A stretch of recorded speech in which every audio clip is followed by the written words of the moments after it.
नमस्कार, म डाक्टर पवन शर्मा। म अरोगेन माइन्ड क्लिनिकमा एज अ कन्सल्टेन्ट साइकियाट्रिस्ट कार्यरत छु।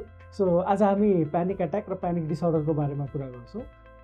प्यानिक एट्याक भन्नाले एन्जाइटीको एट्याक हो। यसमा दुई किसिमका लक्षणहरू हुन्छन्। एउटा शारीरिक लक्षण जसलाई हामी फिजिकल सिम्पटम्सहरू भन्छौँ, जसमा चाहिँ मुटु ढुकढुक हुने, मन आत्तिने, हातखुट्टा काम्ने, चिटचिट पसिना आउने, चक्कर आउने, अनि पेट दुखे जस्तो हुने, टोइलेट लाग्ला जस्तो हुने, यस्ता किसिमका लक्षणहरू हुन्छन् भने मानसिक लक्षण जसलाई हामी साइकोलोजिकल सिम्पटम्स भन्छौँ, त्यसमा हाम्रो चाहिँ मनमा कुराहरू खेल्ने, मरिहालिन्छ कि भन्ने डर लाग्ने, अथवा चाहिँ दिमाग खराब भइहाल्छ कि भन्ने जस्तो डर लाग्ने र अब के हुने हो भन्ने कुराको चाहिँ एकदम फिलिङ अफ इम्पेन्डिङ डुम पनि भनिन्छ हामीले।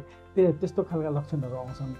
प्यानिक एट्याक लगभग 2 देखि 4% व्यक्तिहरूलाई लाइफ टाइममा हुन्छ। प्यानिक एट्याकका कारण भन्नाले एउटा त एन्जाइटीको लक्षण नै भयो प्यानिक एट्याक। त्यसबाहेक अरू सेकेन्डरी कजेसहरू पनि हुन्छन्।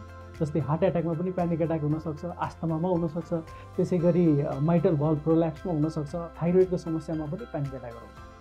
त्यसबाहेक जब हामी साइकियाट्रीको अथवा मानसिक रोगको कुरा गर्छौँ, त्यसमा प्यानिक एट्याक लगातार भइराख्यो र लामो समयसम्म यसले चाहिँ दैनिक जीवनमा चाहिँ समस्याहरू ल्याउन थाल्यो भने यसलाई हामी प्यानिक डिसअर्डर भन्छौँ। प्यानिक डिसअर्डर उपचार गरेर निको हुने रोग हो।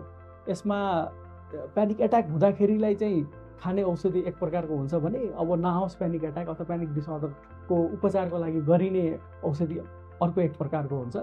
यसमा जेनरली प्यानिक एट्याक हुँदा हामीले बेन्जोडाइजिपिन जस्तै लोराजिपाम, क्लोनाजिपाम, अल्प्राजोलमहरू दिन्छौँ भने लङ टर्मको लागि एसएसआरआई भन्ने मेडिसिन्सहरू हुन्छन्, त्यो दिन्छौँ।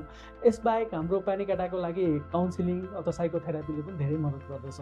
अब प्यानिक एट्याक आइसक्यो भने त यो उपचारमा जानु पर्यो। यदि प्यानिक एट्याक नल्याउनको लागि के गर्ने त भनेर भन्दा प्यानिक एट्याकको प्रिभेन्सनको लागि हामीले जेनरली चाहिँ एउटा एक्सर्साइजको पनि रोल छ भनिन्छ। त्यसै गरी डाइटमा हामीले जाँड, रक्सी, चुरोट, गाँजा जस्ता मादक पदार्थहरू लिनु भएन, ब्यालेन्स डाइट हुनु पर्यो। त्यसै गरी एक्सर्साइजले पनि राम्रो रोल खेल्छ। रोगहरू छन् भने त्यसको उपचार गऱ्यो भने पनि प्यानिक एट्याकहरू चाहिँ कम हुनसक्छ भनेर भनिन्छ। हस्।